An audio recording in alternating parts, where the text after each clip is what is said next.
E eu queria te convidar você a estender suas mãos para abençoar este homem de Deus, abençoar a sua família, o seu ministério nesta manhã. Pai, na tua presença colocamos a vida do teu filho, pastor José Marques. Deus, o teu filho se coloca na tua presença para ser usado pelo Senhor, para ser, ó Pai, ministro do Senhor nas nossas vidas. E nós queremos abençoá-lo como igreja, declarar a bênção do Senhor sobre a sua vida, a sua família, seu ministério. E Deus, como o Senhor tem usado, use ele nesta manhã a falar às nossas vidas e aos nossos corações, em nome de Jesus. Amém. Obrigado. Graça e paz, irmãos. Meus irmãos, vamos aí para a lição de número 6. A lição de número 6. Eu sei que os irmãos estão assim, assustados com essa revista, porque os assuntos são assuntos que exigem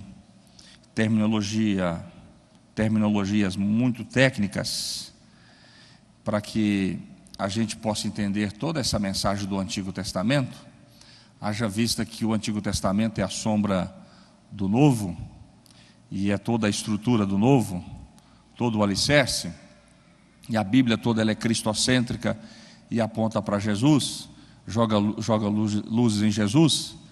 Então a gente fica assim, meio perplexo acerca desses assuntos, porque o autor vai trabalhando essa questão tipológica e vai jogando luzes no Novo Testamento, especificamente em Jesus, e o assunto fica às vezes cansativo, exaustivo, e às vezes a gente se sente distante do texto, e isso não é muito bom, porque a Bíblia só é pertinente quando a gente se aproxima dela, quando o texto se aproxima da gente.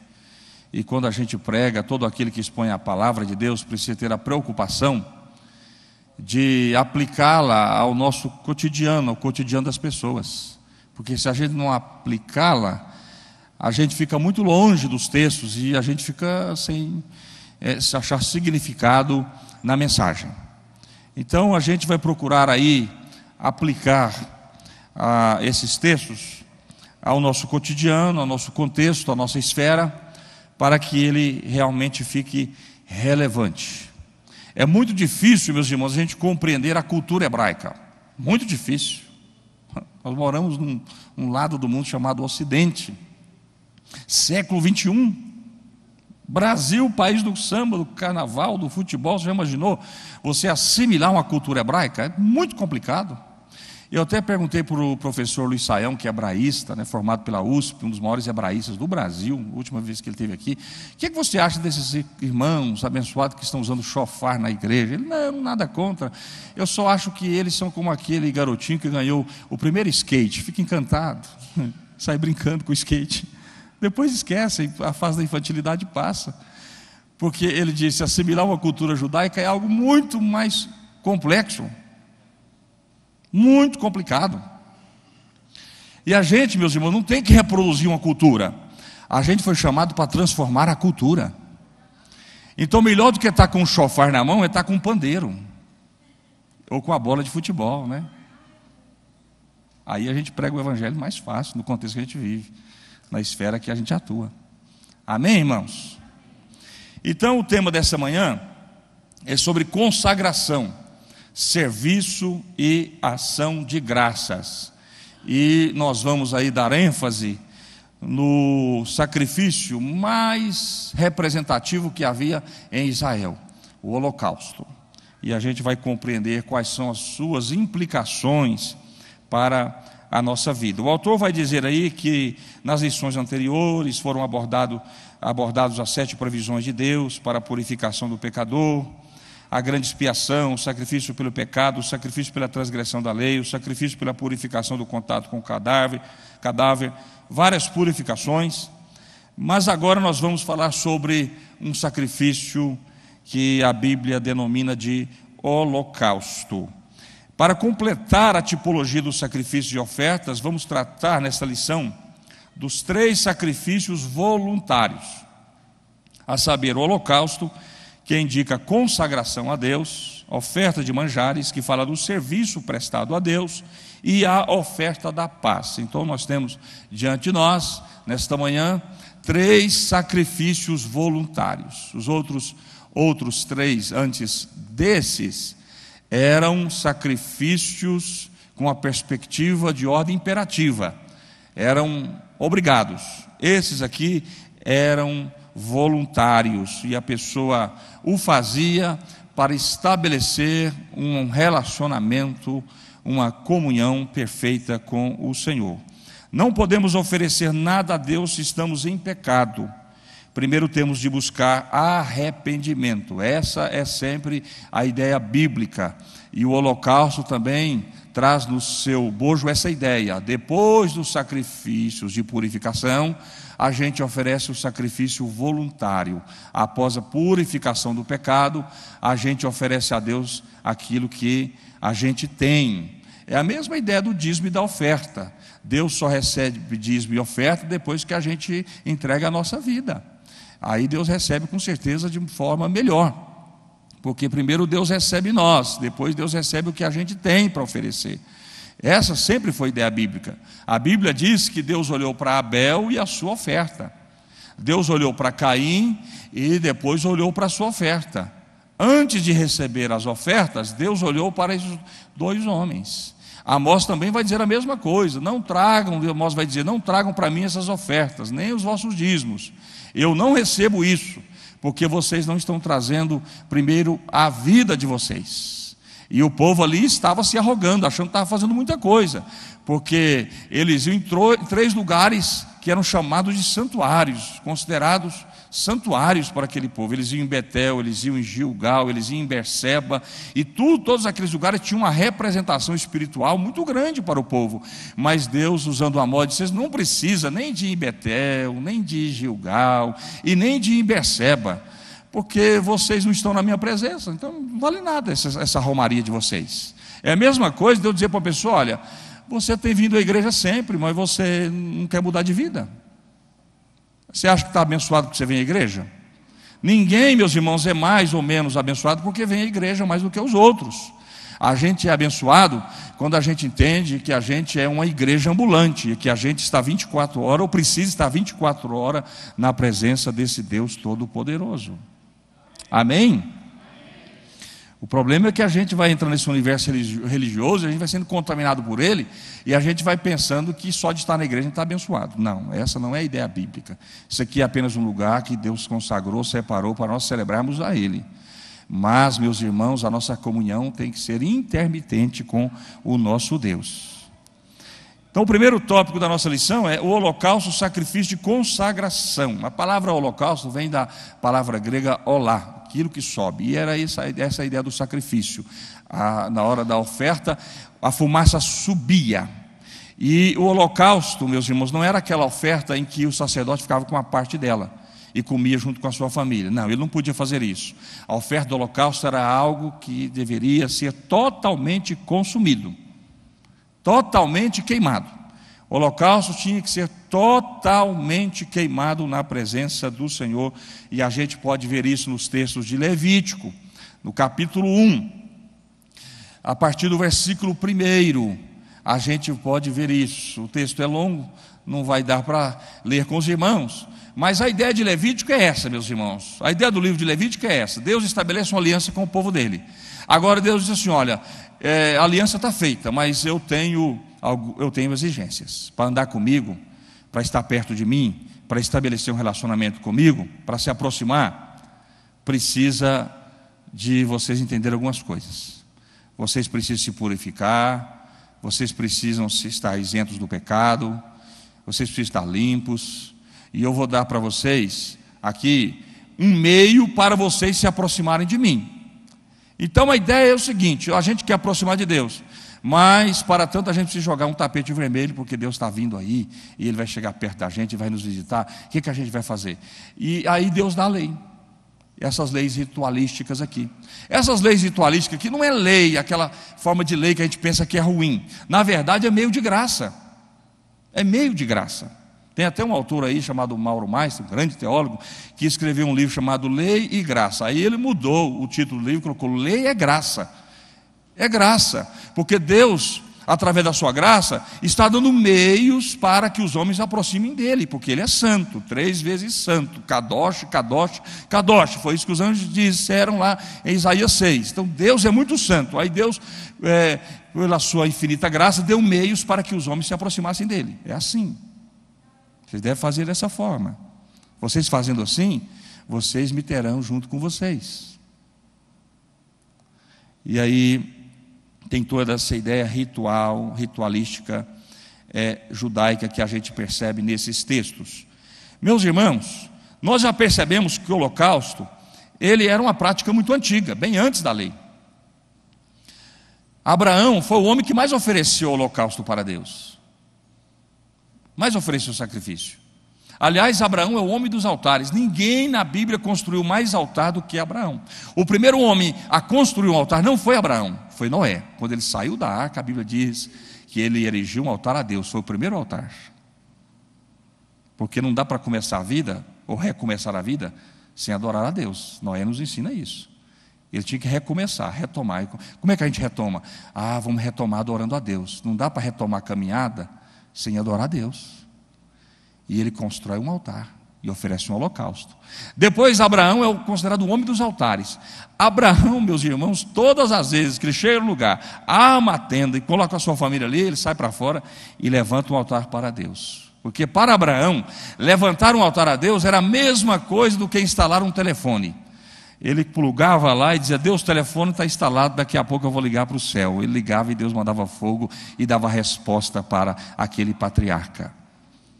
Depois esses rituais começam a ser uma prática comum em Israel. Deus falou: olha, vocês precisam oferecer holocausto, sacrifício voluntário. Tão comum que lá em Levítico 6,13, a palavra vai dizer que o fogo do altar não pode ser apagado. O fogo não pode ser apagado. Tinha que estar sempre aceso. E essa é a ideia. O povo estava ali sempre no templo, oferecendo sacrifícios ao Senhor. Dependendo de uma escolha voluntária e pessoal, poderia ser ofertado um bezerro, uma cabra ou pombinhos. A gente percebe aqui que Deus, meus irmãos, não deixa ninguém de fora desses holocaustos. Tem holocausto para o rico, tem para a classe média e tem para os pobres. Porque todos devem adorar a Deus. Os ricos levavam aqueles bezerros, aqueles boizão, assim, daquelas ancas dessa largura que a gente vê nesse caminho aqui para Água Paz, né? Os classe média ofereciam cabras, ovelhas. Os pobres levavam pombinhos, como Maria, mãe de Jesus, fez. Ela levou um pombinho para oferecer ao Senhor. Mas todos adoravam a Deus e tinha lugar para todos no sacrifício ao Senhor, como tem lugar para todos na igreja para adorar a Jesus. Nós falamos sobre isso aqui, na vigília, sobre a unidade e na pluralidade, e a igreja é a agência de Deus, que colocam todos em pé de igualdade. Aqui não tem grande nem pequeno, o grande aqui é Cristo Jesus, nosso Senhor, e todos são chamados para ser servos do Senhor. E aí, meus irmãos, eles ofereciam sacrifícios a Deus. Nada desse sacrifício era separado ou comido, está vendo? De acordo com o original hebraico, podemos dizer que o holocausto significa aquilo que é totalmente queimado para Deus. Todo pecador deveria primeiro ser purificado de seu pecado, oferecendo um sacrifício para a sua expiação, que significa cobertura ou revestimento, para depois então oferecer um holocausto em consagração. O fogo tinha de estar sempre ardendo no altar, conforme Levítico 6,13, dando oportunidade para o crente sempre trazer seu sacrifício, colocando Deus no coração dos homens, e por aí vai. Então a ideia, meus irmãos, do sacrifício ser totalmente queimado, é esta, que a nossa vida deve ser totalmente entregue ao Senhor. Totalmente. Nada, não deve ter reservas na nossa vida. Tudo é do Senhor. Quem às vezes se arroga de dar 10% é porque não tem coragem de dar 100%. Porque na verdade, meus irmãos, Deus não quer 10%, Deus quer 100%. Porque a ideia da nossa vida em Cristo é essa: tudo é de Jesus, tudo é dele, e tudo é para ele, tudo é de Jesus. Eu contei para os irmãos aqui a experiência do pastor Ariovaldo Ramos, que estava lá na na Nicarágua, e chegaram alguns irmãos para construir as casas de alguns irmãos que haviam perdido por causa de um enorme furacão, uma chuva forte. E aí o pastor Evaldo Ramos perguntou, né, com que dinheiros eles estariam construindo aquelas casas para os irmãos. Aí o irmão respondeu: olha, lá no meu país, Jesus tinha uma empresa.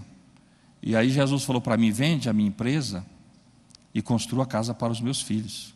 E o irmão: não, lá Jesus tinha uma fazenda que eu administrava. Aí Jesus falou para mim: vende a minha fazenda e vai construir casa para os meus filhos. E aí nós vendemos as fazendas de Jesus, as empresas de Jesus, e viemos construir as casas para os irmãos.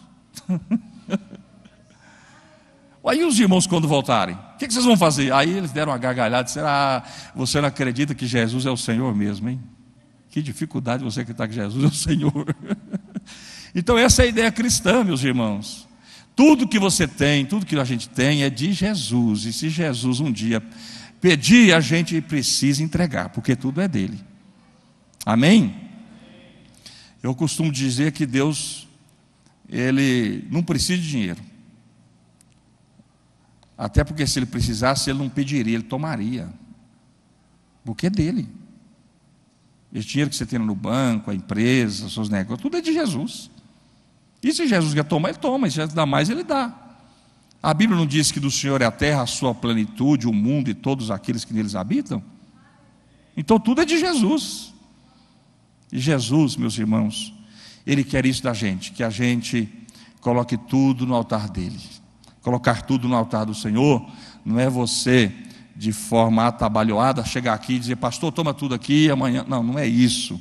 É você não colocar o coração nessas coisas, não ficar amando essas coisas, não ficar apaixonado por essas coisas, porque coisas vão e vêm. A nossa herança, a nossa riqueza está na glória, está no céu. Ixi, o amém não foi muito bom não, pastor. Parece que o povo não compreendeu não. Essas palavras não são minhas não, são de Jesus, meus irmãos. Não foi Jesus que disse isso? Foi Jesus que disse. Então, meus irmãos, essa é a ideia do holocausto, tudo é de Jesus. Outra ideia, aí a gente vai entrar no subtópico, o ritual do holocausto. Como é que era o ritual? Não entendi? É verdade, é verdade. O ofertante deveria doar pessoalmente um animal macho sem defeito para ser imolado. Tinha que ser sem defeito. Oferta com defeito Deus não recebe. Lembra de Malaquias, no capítulo 8, lá capítulo 1, versículo 8, Deus: eu não recebo essas ofertas. Vocês estão trazendo aí animal coxo, orelha cortada, né? Manco. Leve isso para lá, não recebo isso. É a mesma coisa da pessoa: pastor, só vim cá dar o dízimo, mas vim dar o dízimo com o coração doendo. Não faço não, irmão. Pastor Salmo não está pedindo para você fazer isso não, nem a igreja. Se você faz de forma voluntária, espontânea, e Deus vai te abençoar.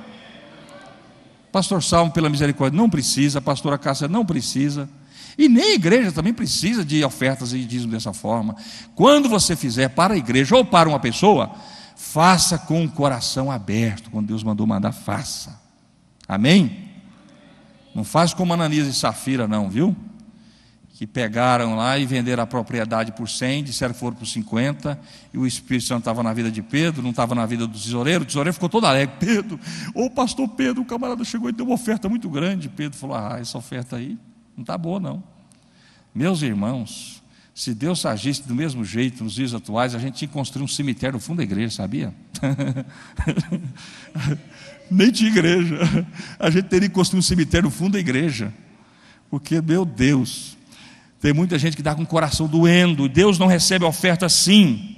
Colocava as mãos sobre a cabeça do animal, eles faziam se transferindo naquele ato simbólico a sua vida, que deveria ser retirada como oferta ao Senhor. Na verdade, a ideia de colocar a mão sobre o animal era a pessoa dizendo: sacerdote, esse animal é meu, eu que estou ofertando, e as bênçãos resultantes dessa oferta é para mim também, são para mim. E aí ele entregava a oferta.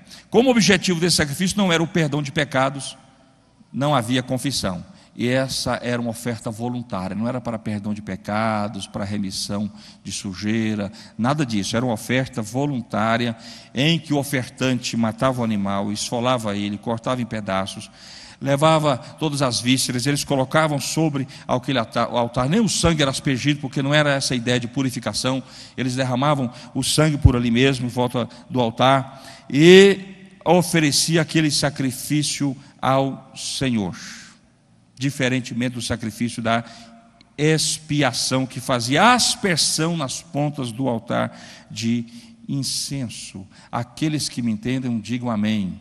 E vai notando aí que vai cair na prova daqui a pouco, tudo isso que eu estou falando, tá certo? Vamos continuar. Aspectos tipológicos, agora vamos entender.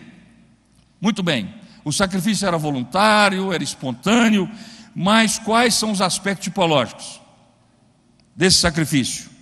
Meus irmãos, tudo isso aqui aponta para Jesus. Não há menção de pecado no holocausto, pois ele fala de justificação e não de perdão.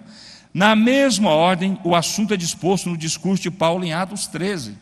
Paulo tem a mente tão bíblica, tão teológica, tão arraigada na palavra, que a pregação dele, ela é cheia de terminologias gregas, mas com fundamentação hebraica. Isso aqui é impressionante, Paulo. Ele pensa como grego, mas com conteúdo judaico. É impressionante. Só uma mente brilhante podia fazer isso. E toda a pregação de Paulo é assim. Conteúdo às vezes grego, aliás, ideia grega, mas com conteúdo judaico. Observa aí Atos para você ver. Atos 13, aí você vai entender. Atos 13, versículo 38 e 39. Portanto, meus irmãos, quero que saibam que mediante Jesus lhes é proclamado o perdão dos pecados. Por meio dele, todo aquele que crê é justificado de todas as coisas das quais não podiam ser justificados pela lei de Moisés. Observe só, meus irmãos, que essa ideia paulina está fundamentada nesses sacrifícios do Antigo Testamento. Primeiro eles ofereciam o sacrifício para a purificação do pecado, depois o sacrifício como oferta agradável ao Senhor. Essa também é a ideia de Jesus, quando morreu na cruz por nós. Ele se ofereceu como sacrifício em favor dos nossos pecados, e do mesmo jeito ele ofereceu como sacrifício agradável a Deus, para que fôssemos recebidos agora no seio do Pai, no colo de Deus. Então tudo isso, meus irmãos, tem uma correlação muito grande. A Bíblia tem essa capacidade assim de sincretismo, de sincronia muito grande. Observa aí Efésios capítulo 5, versículo 2, é importante que você leia esse texto comigo, porque ele tem toda essa ideia também do sacrifício de Jesus como holocausto ao Senhor. Efésios capítulo 5, versículo 2.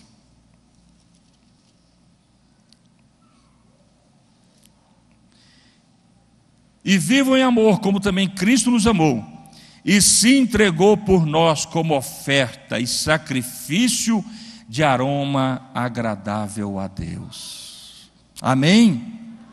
Vivam em amor, como Cristo nos amou. Que jeito que Cristo nos amou? Paulo vai dizer: Ele entregou a si mesmo como oferta, como holocausto, como sacrifício agradável a Deus. E Deus recebeu esse sacrifício como aroma, como perfume suave na sua presença. Essa é toda a ideia do holocausto.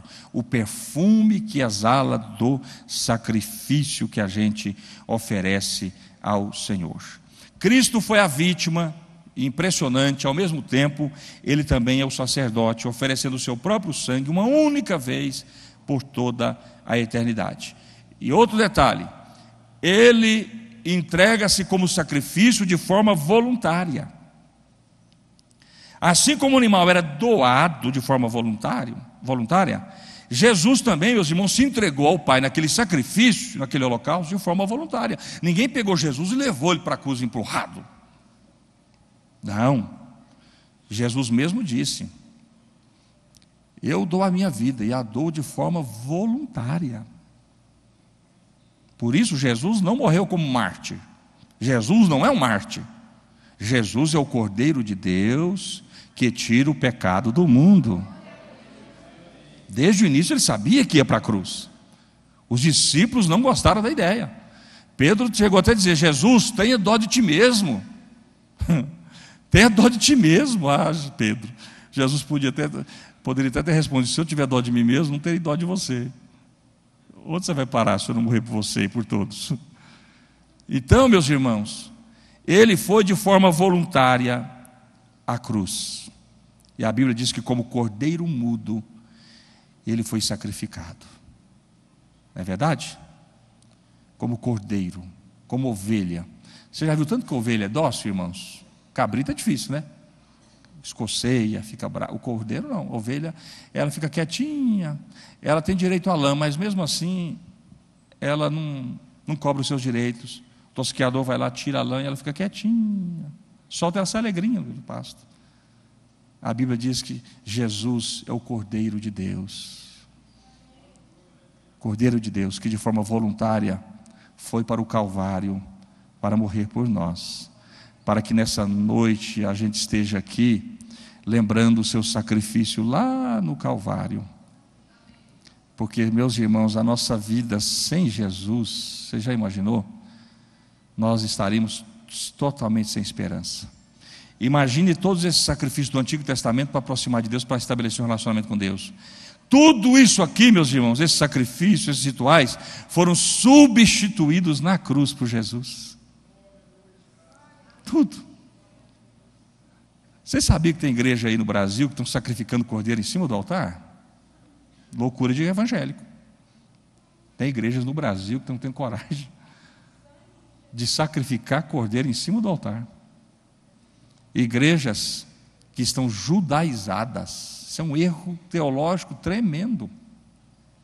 Esses dias eu fui numa igreja aqui em Goiânia, tinha bandeiras de todas as tribos de Israel, tinha castiçal para tudo quanto é lado, menorá, tinha tudo quanto é coisa de Israel, bandeira, e tudo quanto é coisa de Israel. Eu cheguei e falei: irmão, isso aqui é uma sinagoga ou uma igreja de Jesus?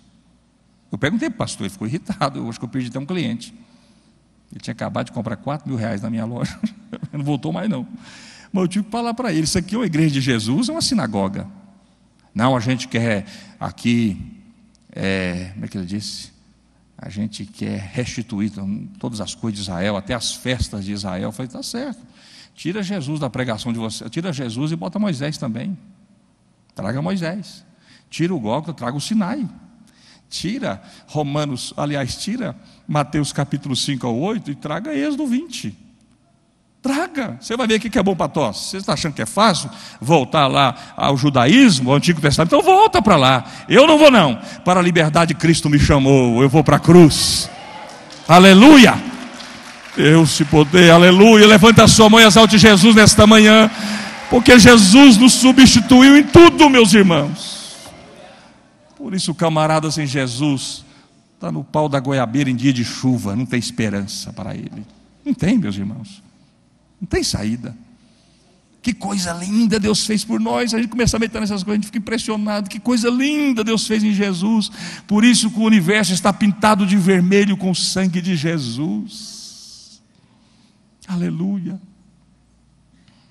Por isso que Jesus é a coisa mais linda que a gente tem.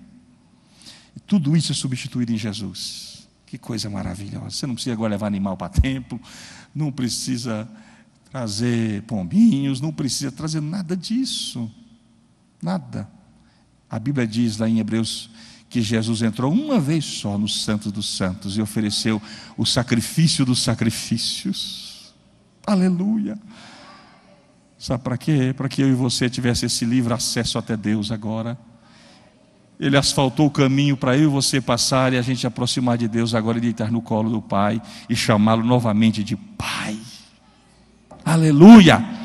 Levante a sua mão e exalte a Jesus nesta manhã, porque Ele é tudo em nós, como disse Paulo. Glória a Deus. Ele se entregou de forma voluntária.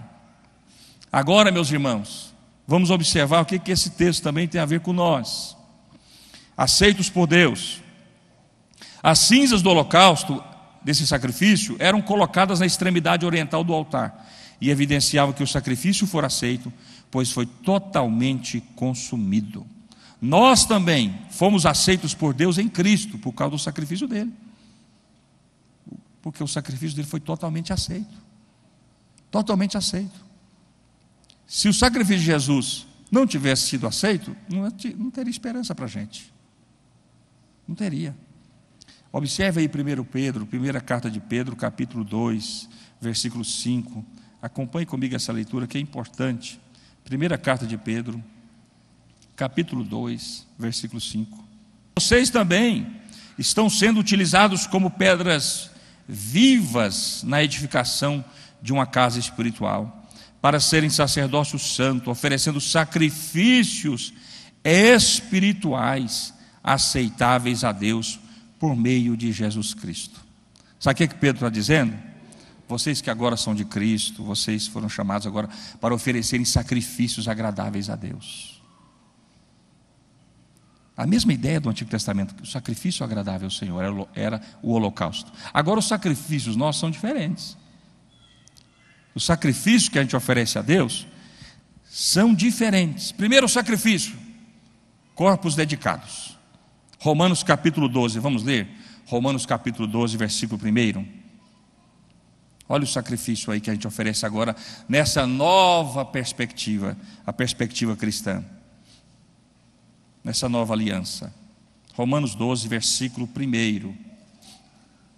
Portanto, irmãos, rogo-lhes pelas misericórdias de Deus, que ofereçam em sacrifício vivo, santo e agradável a Deus. Este é o culto racional de vocês. Na atualizada vai dizer que ofereçam o corpo de vocês como sacrifício santo, vivo e agradável a Deus. Esse é o primeiro sacrifício, nosso corpo. Por quê? Porque o corpo não é nosso. A gente fala nosso corpo, mas o corpo na verdade não é nosso. Paulo vai dizer que esse corpo aqui foi comprado por alto preço. Você não pode fazer qualquer coisa com o seu corpo. Eu imagino Paulo num programa aí de televisão, tipo Luciana Gimenez. Você já pensou se convidasse Paulo? Aí convidasse esse pessoal assim, bem loucão aí, né? Para um debate sobre o corpo. Aí o apóstolo Paulo chega lá humildemente, senta no cantinho dele. E ela lança o assunto e diz: e o corpo? Aí uma daquelas pessoas: eu faço o que eu quero, o corpo é meu, eu visto a roupa que eu quero, eu faço tatuagem onde eu quero, coloco pisco onde eu quero, coloco no nariz, na língua, na boca, na cabeça onde eu quero, porque isso e tal, porque o corpo é meu. Aí Paulo com certeza interrompeu: opa, e aí apóstolo Paulo? Paulo ia dizer: não, vocês estão redondamente enganados. O corpo não é de vocês, o corpo é de Deus. Glorificai, pois, a Deus nos vossos corpos. Paulo ia dizer: o corpo foi comprado por alto preço, pelo sangue de Jesus Cristo. Para quê? Para ser templo do Espírito Santo. Corpo foi comprado para levantar no último dia, num corpo agora incorruptível, e estar para sempre com o Senhor. Então essa, meus irmãos, é a primeira ideia de holocausto que nós devemos oferecer a Deus: nosso corpo. Você não pode vestir a roupa que você quer e nem fazer o que você quer com o seu corpo. O corpo não é seu. Você tem que perguntar para Jesus: Jesus, o corpo é do Senhor, o que o Senhor quer que eu faça com o corpo? Deus com certeza vai dizer: joga ele em jejum e oração na minha presença, você vai ver. Joga ele. Esses dias até eu chamei o irmão para orar aqui na igreja. Ele disse: não, eu não tenho tempo, eu malho 2 horas por dia e eu não tenho tempo. Ele falou para mim, teve, irmãos, o descalabro de dizer que malha 2 horas por dia e não tinha um tempo para orar. Eu falei: tá bom, um dia você vai ter, você vai precisar. Então o corpo é de Jesus, é a primeira oferta. Segunda coisa, meus irmãos, sacrifícios de louvor agora. É outro sacrifício, sacrifício de louvor. Hebreus capítulo 13, versículo 15. Eu não sou contra a malhação não, viu, irmãos? Nem academia, de jeito nenhum. Não estou falando isso não, tá, pastor Sal? Estou precisando, aliás, estou precisando, estou sedentário.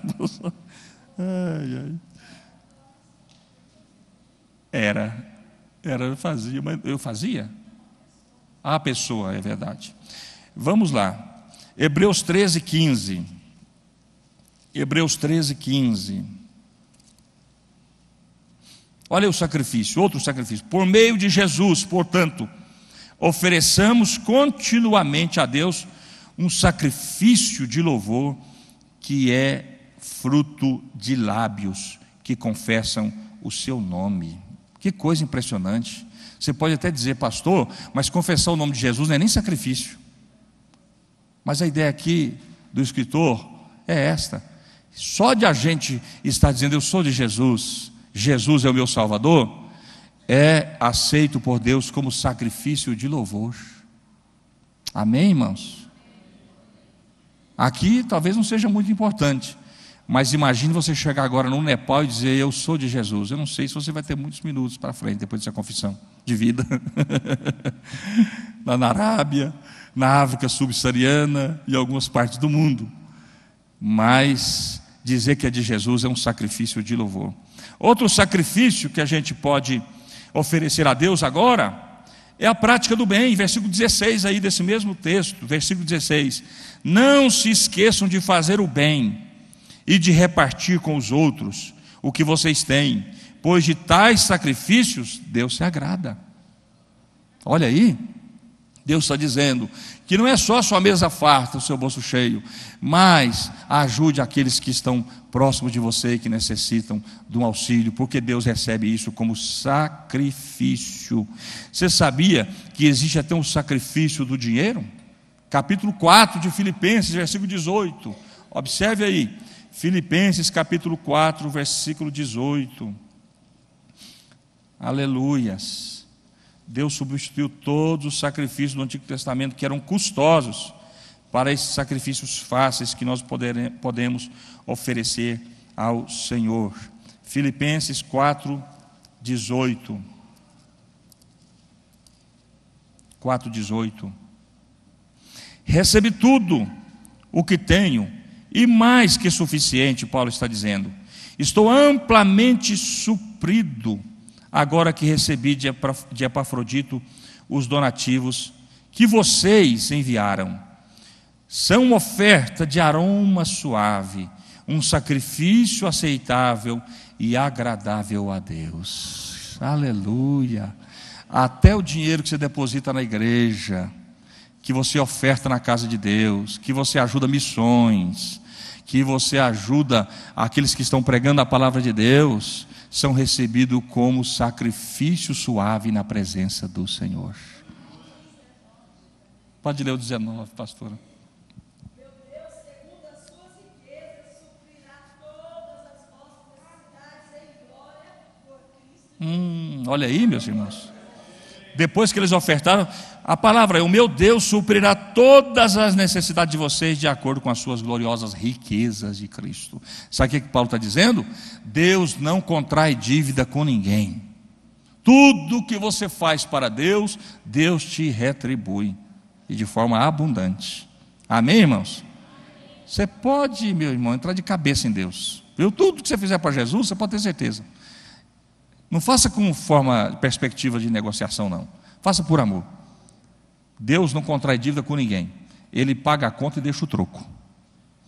Vai lembrar aqui do pastor Nonato, lá da Vila Boa. Acho que os irmãos conhecem o testemunho dele. O pastor Nonato se aposentou na polícia e dedicou 10 anos naquela construção daquela igreja bonita lá da Vila Boa. A filha do pastor congrega aqui, né? Eu congreguei naquela igreja. E todos os dias estava o pastor Nonato cedinho lá, de forma dedicada, ofertando a Deus aquele tempo. Nunca cobrou da igreja um centavo. Nunca cobrou. Estou aposentado, vou ajudar. Ficou 10 anos naquela construção, pastor Saulo. E aí um dia o filho dele, que está na polícia, o Josué, estava saindo da garagem ali, o irmão parou e falou: Josué, esse carro é seu, esse Uno? Não, né? Que isso, rapaz, quem sou eu para comprar um carro dele? Falei, mas Deus está me dizendo que vai te dar um carro novo daqui 15 dias. Aí saiu chorando, os dois saíram chorando. Pastor Nonato, daqueles dias lá, ligou no banco: eu quero saber meu saldo aí e tal. Aí a moça olhou lá: Raimundo Nonato, olha, o senhor tem 387 mil reais na conta. Ele falou: não, é outro Raimundo Nonato esse aí, eu quero saber da minha conta. Ele falou de jeitinho, né? Olha a minha conta direitinho. Aí ela olhou a conta, ele falou assim: acho que eu tenho uns 2.000 e poucos reais aí na conta. Ela olhou e falou assim: mas a conta do senhor é essa aí mesmo. O senhor tem 387 mil reais. Aí ele desligou o telefone, tá? Falei, isso não, o povo está doido. Daqui a pouco o gerente do banco ligou: sou Raimundo Nonato, o senhor me perdoa.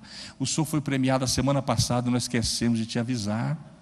Lembra daquele seguro premiado que o senhor fez? O senhor foi sorteado e o senhor ganhou mais de 400 mil, mas com o desconto aqui do leão e tal, o senhor tem 387 mil na conta, o senhor pode vir aqui resgatar. Meus irmãos, ele fez uma festa com a família, tem muito filho, o senhor conhece ele, né, pastor? Colocou os filhos tudo em volta da mesa, se convidou para um jantar. Falou, porque eu vou partir, vou morrer, então eu quero dar um presente para vocês. Ele começou a brincar, e ele colocou um cheque em cada envelope, e entregou para cada um. Quando os filhos foram abrindo, irmão, só foi choro naquela mesa. O que é isso, Paulo? O senhor arrumou esse dinheiro? O senhor assaltou alguém? O que o senhor fez? O senhor está de brincadeira? Aí ele contou a história e foi só choro. Que coisa tremenda. 10 anos ele ficou ali. Jesus falou, eu vou te pagar, porque eu não contrai dívida com ninguém. Aleluia.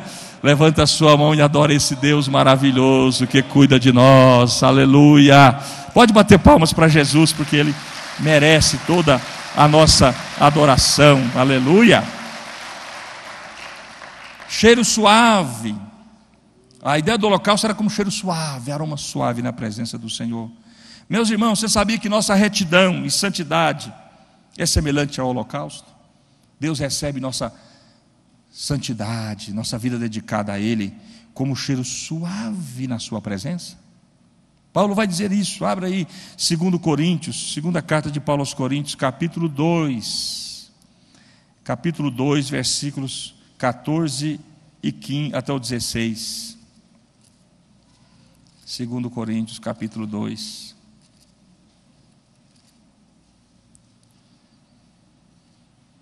Essa ideia aqui de Paulo é tremenda nesse texto.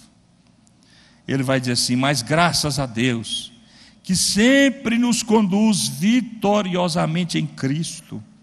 Eu queria que tivesse até a Bíblia, a mensagem aberta, para a gente ler. Como é que está na mensagem? Não tem nenhuma mensagem aí, não? Tem uma mensagem aí? Leia, consegue identificar esses versículos aí? Leia do 14 ao 16.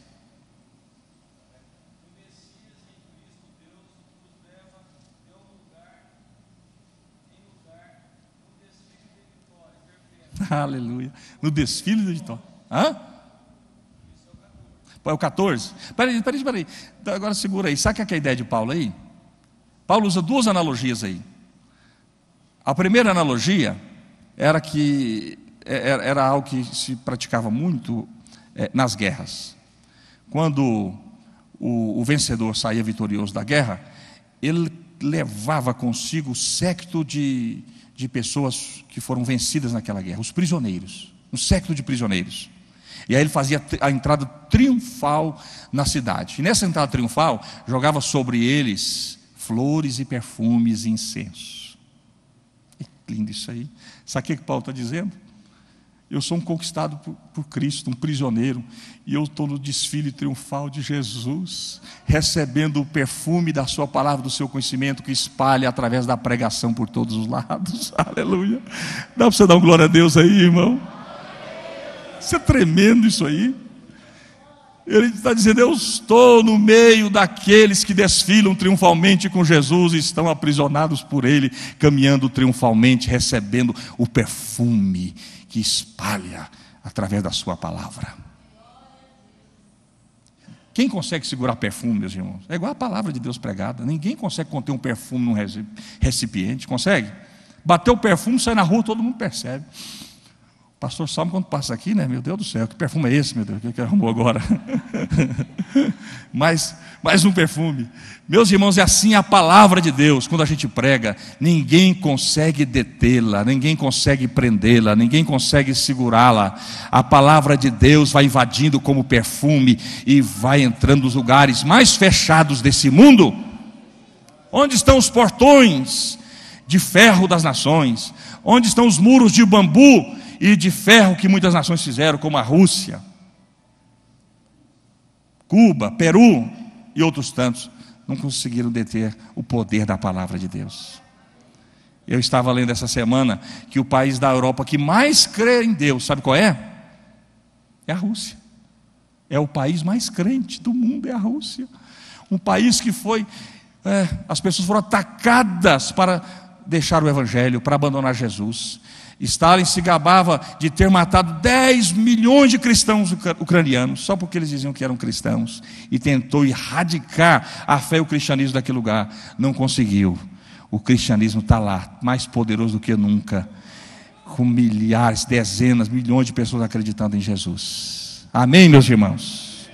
Aí Paulo vai usar agora outra analogia, agora é a do sacrifício. Pode ler agora o versículo 15 e 16.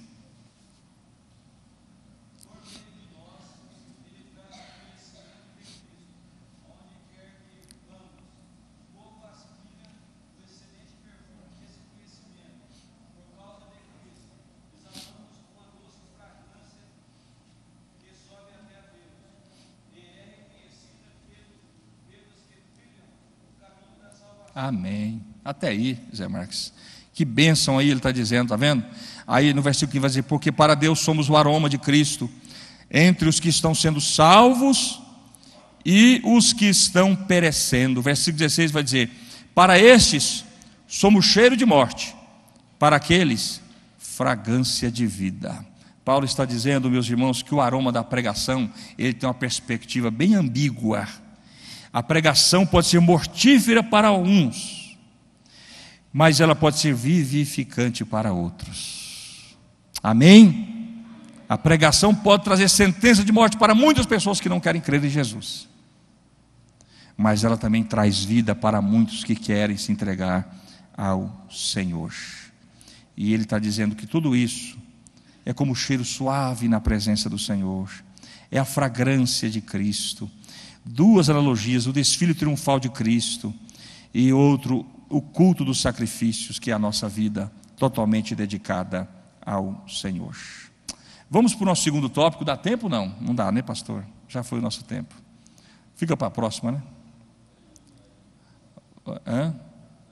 Mais uns 10 minutos. Oferta, vamos correr bem aqui rapidinho. Nós já vimos sobre os sacrifícios voluntários, o holocausto.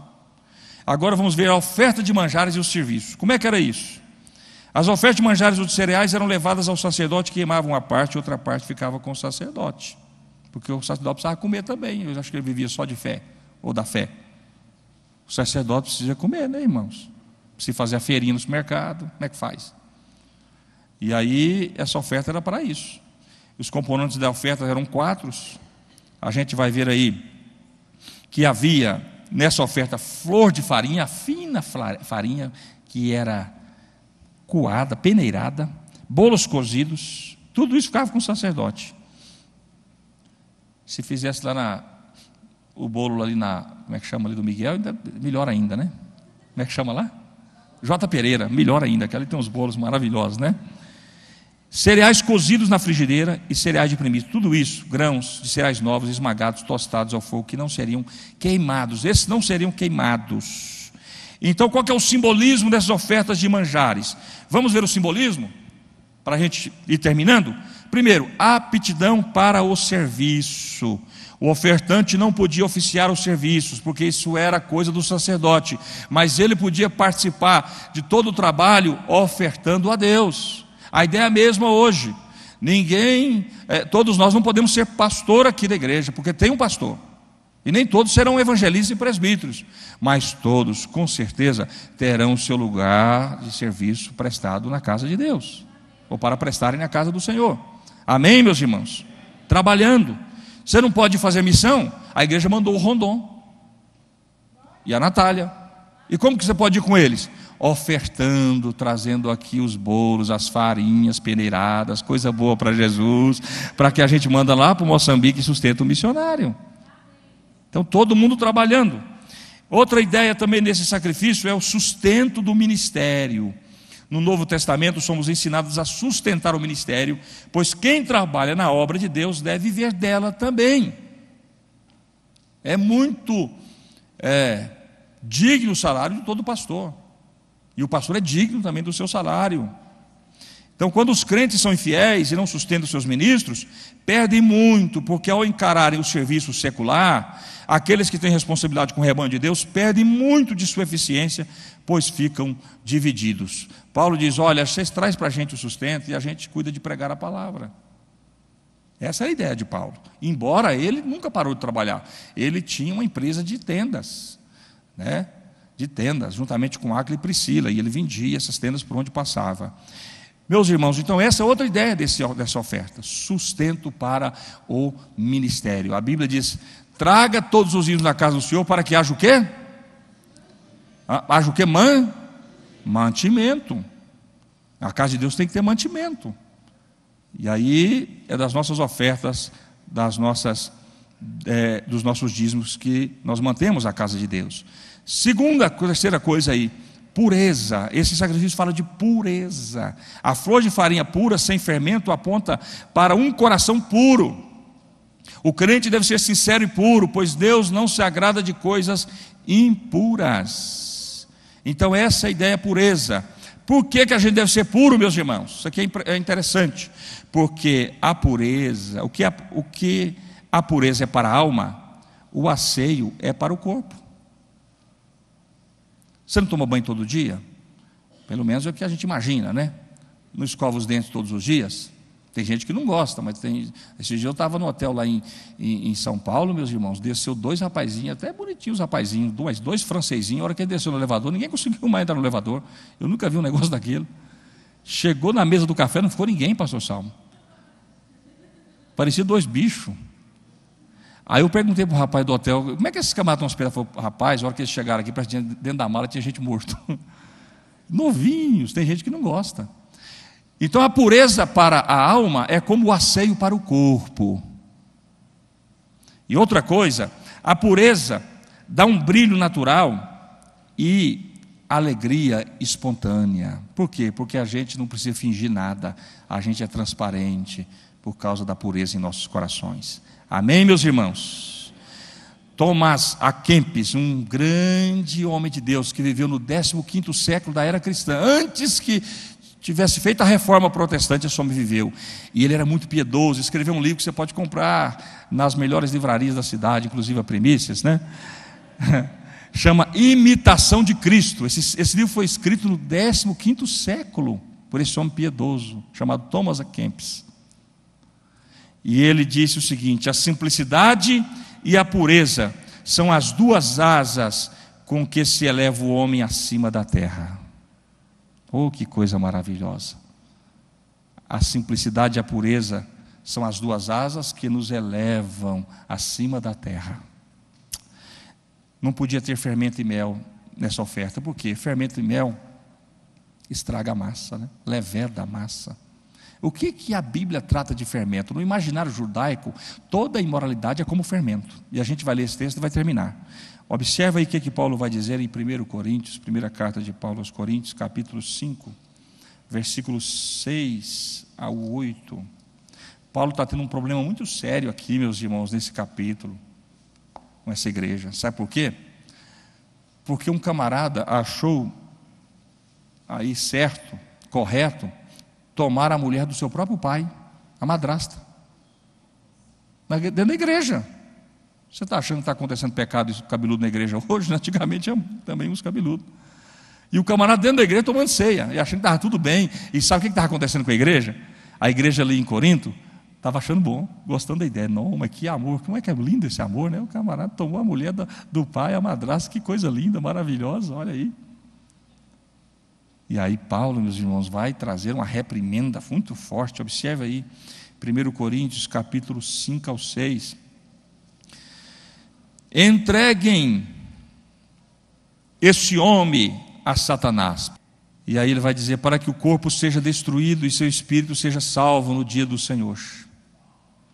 O orgulho de vocês não é bom. O povo estava orgulhoso. E aí Paulo vai dizer: vocês não sabem que um pouco de fermento faz toda a massa ficar fermentada?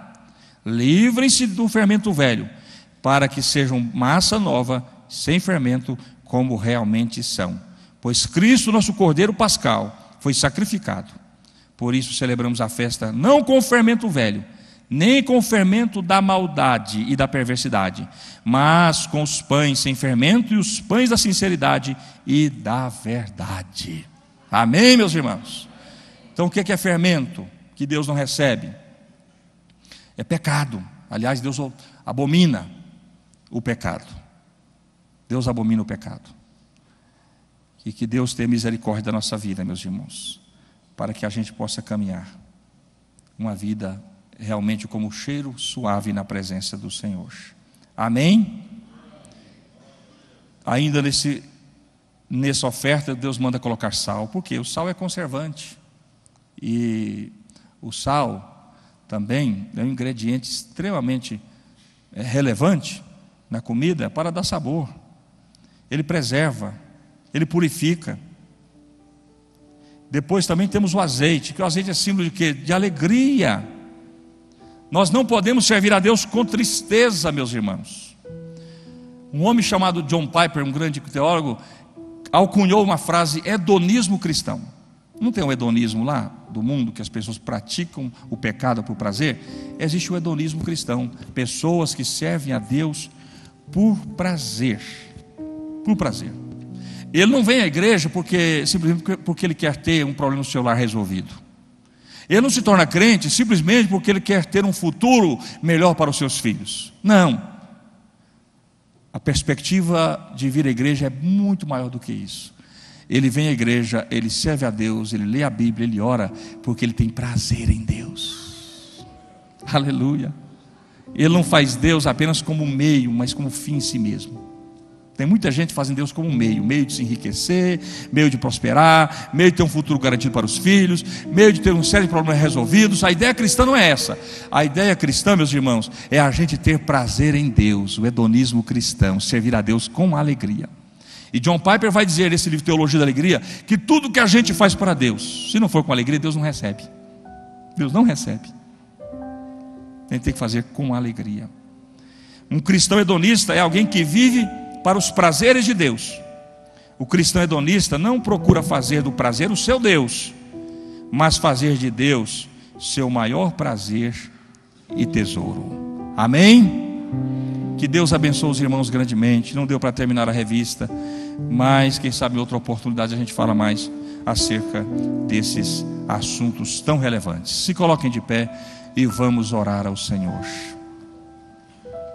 Aleluia.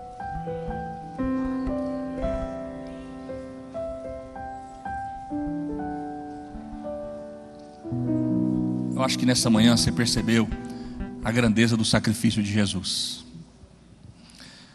Eu acho que deu para você ter uma ideia do que Jesus nos tirou. Você já imaginou? Você ter que estar ali na porta de tabernáculo todo dia com um animal cheio de sangue, matando animal, oferecendo aquele sacrifício todo, aquele ritualismo, tudo aquilo, saber ainda se vai ser aceito. Você já imaginou uma coisa dessa? Aí agora vem Jesus, meus irmãos, e entrega a si mesmo um sacrifício maior de todos os sacrifícios, perfeito, e que foi aceito por Deus, para que Deus pudesse agora os receber. Nossa, que coisa linda Jesus fez por mim e por você, não é verdade? Então essa oração vai ser uma oração de gratidão. A gente vai agradecer Jesus, e a gente vai dizer: Jesus, que esse sacrifício do Senhor, que o Senhor fez por nós, venha cada vez mais transformar a nossa vida, para que ofereçamos sacrifícios agradáveis ao Pai, a Deus. Amém? Feche os teus olhos, curve a sua cabeça e vamos agradecer a Deus por Jesus. Senhor meu Deus, nós te louvamos pelo sacrifício vicário de Jesus na cruz do Calvário, o Cordeiro de Deus, entregue de forma voluntária para morrer no nosso lugar, para que nós fôssemos tirados de todas essas situações embaraçosas de tentar agradar ao Senhor. Ah, meu Deus querido, nós te louvamos, porque lá na cruz o Senhor permitiu o sacrifício dos sacrifícios, o holocausto dos holocaustos. No sacrifício perfeito, Cristo entregou-se a si mesmo, entrou dentro do Santo dos Santos, derramou o seu sangue, para que fôssemos justificados e para que tivéssemos livre acesso ao Senhor. Essa noite, Jesus, estaremos aqui relembrando este momento, o momento que o Senhor se entregou por nós, morreu no nosso lugar, para que tivéssemos liberdade para adorar o Senhor e te servir, meu Deus querido. Ah, meu Deus, nós te louvamos porque agora a obediência de Cristo é a nossa obediência. O sacrifício de Jesus é o nosso sacrifício. Tudo que nós fazemos, meu Pai querido, não vai fazer nenhuma diferença, porque o Senhor já fez lá na cruz, morrendo no nosso lugar. Mas uma coisa ainda pedimos ao Senhor, que como resposta de gratidão da nossa parte, possamos viver como pessoas realmente convertidas e transformadas, conscientes do que o Senhor fez por nós, oferecendo ao Senhor corpo, oferecendo ao Senhor vida, oferecendo ao Senhor a nossa intelectualidade, nossa capacidade, nossos bens, dinheiro, confissões de louvor, como sacrifício santo e agradável ao Senhor, meu Pai. Ó Deus, para dizer ao Senhor que tudo é do Senhor, tudo é do Senhor. Nossa vida, nossa casa, nosso lar, família, bens, empresas, tudo é do Senhor. E que tudo seja servido para a Tua glória, para o Teu louvor, meu Pai. E que o Senhor receba como aroma suave na Tua presença. Senhor, é o que nós oramos e pedimos no nome de Jesus, Teu Filho amado, que vive e reina para sempre. Amém. Deus abençoe os irmãos, no nome de Jesus.